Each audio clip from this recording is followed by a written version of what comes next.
আজকে যে প্রোডাক্টের আনবক্সিং করতে চলেছি এই হলো গ্রেনারো S13 Pro। এই বক্সের ভেতরে কি কি আছে একবার গ্রেনারো S13। হ্যালো ফ্রেন্ডস, নমস্কার, আমি দীপঙ্কর আর আপনারা দেখছেন রিভিউ 1।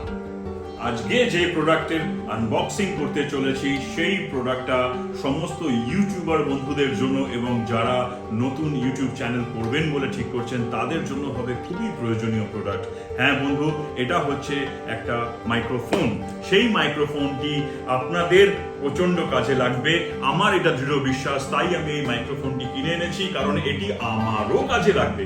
তাই যদি এই ভিডিওটা আপনাদের দরকারি বা প্রয়োজনীয় হয়ে থাকে তাহলে প্লিজ কমেন্ট করে জানাবেন। আমি আনবক্সিং এর পাশাপাশি আমি এটা রিভিউ করব। সেই রিভিউ দেখেও যদি আপনার কিছু জানার ইচ্ছে থাকে তাহলে আপনি কমেন্ট করতে পারেন। একটু চ্যানেলটাকে সাবস্ক্রাইব করে দেবেন, রিকোয়েস্ট করছি। সাবস্ক্রাইব করতে আপনার কোনো পয়সা লাগবে না, শুধু লাগবে আপনার একটু ভালোবাসা। একটু সাবস্ক্রাইব করে দেবেন এবং আপনার বন্ধুদের মধ্যে শেয়ার করে দেবেন। তাই আর বেশি সময় নষ্ট না করে চলুন আনবক্সিং করে নিই প্রোডাক্ট। চলুন আনবক্সিং করে ফেলি।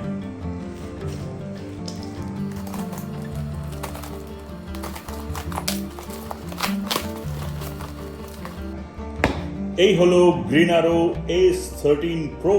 চলুন তাহলে আনবক্সিং করে খুলে দেখি কি কি আছে এর ভিতরে।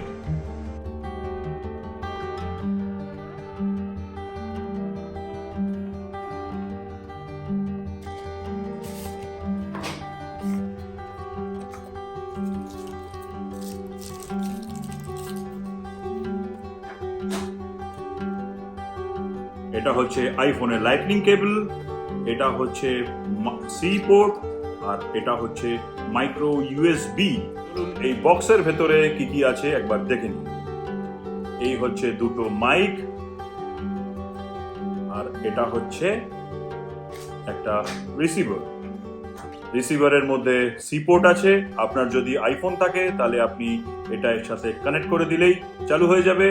আর এটা যদি আপনার মোবাইলের রিসিভারটা মোবাইলের সাথে কানেক্ট করবেন, এখানে একটা সি পোর্ট রয়েছে। এই সি পোর্টের সাথে যদি আপনি চার্জার যোগ করে দেন তাহলে আপনার মোবাইলটিও চার্জ হওয়া শুরু হয়ে যাবে, তবে মোবাইলটি স্লো চার্জিং হবে।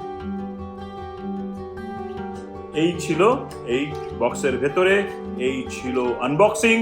এই গ্রেনারো S13 Pro-তে এই সমস্ত কিছু জিনিস ছিল, আর সাথে এটার মধ্যেও রয়েছে, সেটাও দেখিয়ে দিই আপনাদেরকে। একটা ইউএসবি চার্জার রয়েছে যার দুটো মুখ আছে। এই দুটো মুখ থেকে আপনি এই দুটো ডিভাইসকে অ্যাট এ টাইম চার্জও করে দিতে পারবেন। আবার এইগুলোকে খুলে যদি আপনি এর ভেতরে ঢুকিয়ে দেন তাহলেও অটোমেটিক, বাক্সটাকে যদি চার্জ দিয়ে রাখেন তাহলে পরে সেটাও এই ডিভাইসগুলো অটোমেটিক চার্জ হয়ে যাবে। কিভাবে হবে দেখে নিন। এর পেছনে চার্জিং এর জন্য অপশন রয়েছে, অলরেডি কানেকশন রয়েছে। এখান থেকে এটার মধ্যে কানেক্ট দিয়ে এটাকে অফ করে দিয়ে এটাকে চার্জে বসিয়ে দিলেও ডিভাইসগুলো চার্জ হয়ে যাবে। এই ছিল গ্রেনারো S13 Pro আনবক্সিং। আমি নেক্সট ভিডিওতে আপনাদেরকে এই প্রোডাক্টের রিভিউ করে দেখাবো।